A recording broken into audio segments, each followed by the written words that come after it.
Subscribe to our channel by clicking the subscribe button.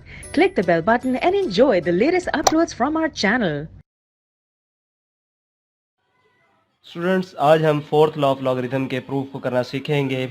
तो उसके लिए मैंने यहाँ पर उसकी स्टेटमेंट को लिखा है। तो सबसे पहले तो हम उसकी स्टेटमेंट को रीड कर लेते हैं। देखें, इसकी जो स्टेटमेंट हमारे पास है वो हमारे पास है log of n to the base a। ये हमारे पास लेफ्ट हैंड साइड है। लेफ्ट हैंड साइड में हमारे पास है log of n to the base a is equal to हमारे पास होता है log of n to the base b multiply by log of b to the base a। ये हमारे पास होगी राइट हैंड साइड।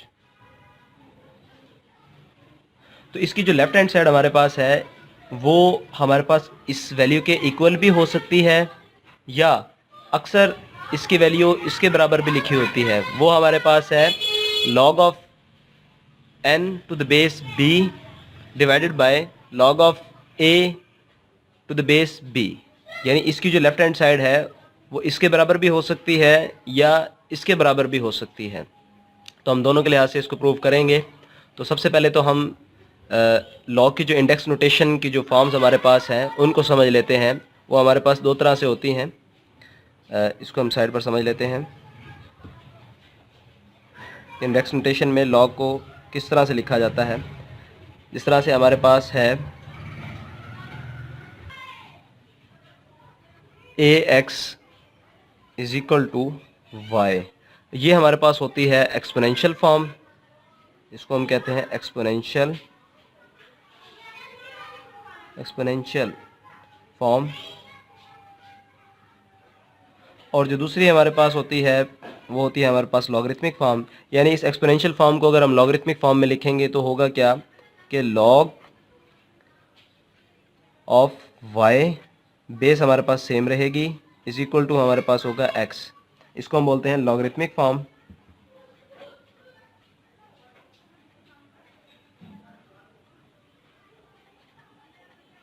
यानी अगर एक वैल्यू हमारे पास इस तरह से लिखी हुई हो a to the power x is equal to y, यानी इसको हम कहेंगे एक्सपोनेंशियल फॉर्म। और जब इसको हम लॉग इसके साथ हम ले लेंगे तो वो हमारे पास कहलाएगी लॉगरिथमिक फॉर्म। और लॉगरिथमिक फॉर्म में जब वैल्यू को लिखा जाता है एक्सपोनेंशियल फॉर्म से लॉगरिथमिक फॉर्म में तो बेस हमारे पास सेम रहेगी और ये जो इसकी पावर हमारे पास है ये इक्वलिटी की दूसरी तरफ जो वैल्यू हमारे पास पड़ी हुई है उसके साथ आपस में इंटरचेंज हो जाएगी इस तरह से। यानी ये y इधर आ जाएगा इसके ऊपर x की जगह पर और x जो है वो y की जगह पर आ जाएगा। अब नीचे हम देख लेते हैं इसको ऐसे ही।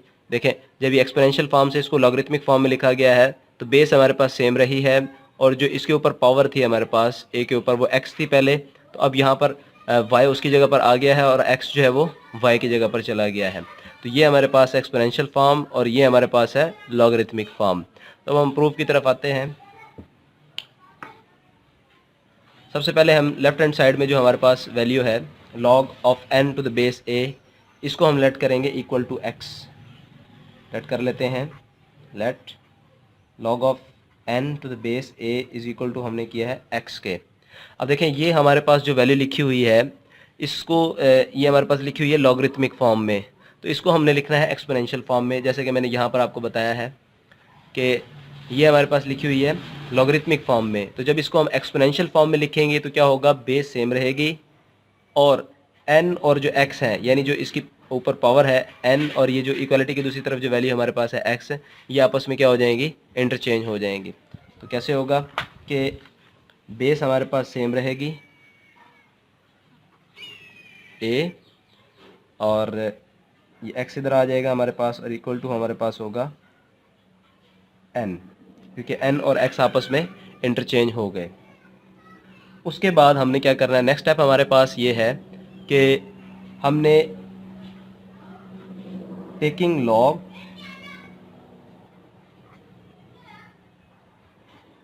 b ऑन बोथ साइड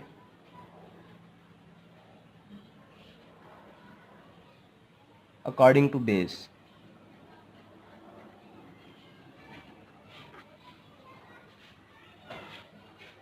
हमने log b को दोनों तरफ, इस इक्वेशन के दोनों तरफ log b को बोथ साइड दोनों तरफ अकॉर्डिंग टू बेस लेना है, यानी इसकी बेस में लेना है। वो कैसे हम लेंगे, जिस तरह से log b, ऊपर हमारे पास आ जाएगी वैल्यू a x, यानी इसकी हमने बेस में इसको लिया है, इज इक्वल टू हमारे पास आएगा log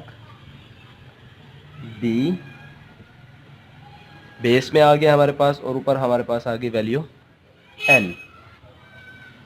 अब नेक्स्ट हम करेंगे, देखें ये दोनों इक्वलिटी के हमने दोनों तरफ लिखा हुआ है इन वैल्यूज़ को। अब हम यहाँ पर पावर लॉ कहते हैं लॉ की थर्ड प्रॉपर्टी को, उसका इस्तेमाल हम यहाँ पर करेंगे। इसके लिए मैंने वैल्यूज़ को दूसरे पेज पर लिख लिया है। अब यहाँ पर हम लॉ की जो पावर लॉ की जो प्रॉपर्टी है उसको इस्तेमाल करेंगे। उसके मुताबिक क्या होता है कि अगर पावर हमारे पास मौजूद हो तो उसको हम लॉग से पहले नीचे की तरफ ले आते हैं। वो कैसे कि हमारे पास शुरू में आ जाएगा x log a और टू द बेस b, ये हमारे पास पावर जो है वो शुरू में आ गई, is equal to log of n to the base b। अब देखें यहाँ पर हमारे पास x के साथ जो है ये मल्टीप्लाई के फॉर्म में लिखी हुई है log of a to the base b, तो अगर यहाँ से ये मल्टीप्लाई के फॉर्म में है तो दूसरी तरफ ये जाएगी तो डिवाइड हो जाएगी। x is equal to log of n to the base b over log of a to the base b। तो देखें इसकी लेफ़्ट हैंड साइड पर हमने इसकी वैल्यू को जो हमारे पास थी log of n to the base a, इसको हमने लेट किया था इक्वल टू x। तो यहाँ पर अब हम x की वैल्यू को पुट कर देंगे तो वो हमारे पास जो वैल्यू है वो हमारे पास है log of n to the base a is equal to हमारे पास आएगा log of n to the base b over log of a to the base b। तो इस तरह से हमारे पास जो इसकी पहली स्टेटमेंट जो थी log of n to the base a is equal to, इसके हमने इसको इक्वल प्रूव कर लिया है, यानी log of n to the base b divided by log of a to the base b। अब अगर हम इसको चाहें तो इसके बराबर भी हम इसको प्रूव कर सकते हैं। वो किस तरह से, नेक्स्ट हम देख लेते हैं इसको। log of n to the base a is equal to, अब देखिए ये डिवाइड के फॉर्म में लिखा हुआ है हमारे पास। अगर log की वैल्यू को अगर हम ऊपर लेकर जाएं तो ये आपने ध्यान में रखना है कि बेस और पावर जो है आपस में इंटरचेंज हो जाएंगे। अगर इसको हम ऊपर लेकर जाएंगे तो बेस और पावर आपस में इंटरचेंज हो जाएंगे। कैसे, log of n to the base b, जब ऊपर जाएगा मल्टीप्लाई के फॉर्म में अगर हमने इसको लिखना है तो ये हमारे पास हो जाएगा ऐसे, ये बेस और पावर आपस में इंटरचेंज हो जाएंगे तो वो हमारे पास आएगा log of b to the base a। तो इस तरह से जो दूसरी इसकी कंडीशन थी उसको भी हमने सेटिस्फाई कर लिया है, प्रूव कर लिया है। देखें ये हमारे पास पहली जो इसकी कंडीशन थी log of n to the base a is equal to हमारे पास है log of n to the base b, ये हमारे पास लिखी हुई है।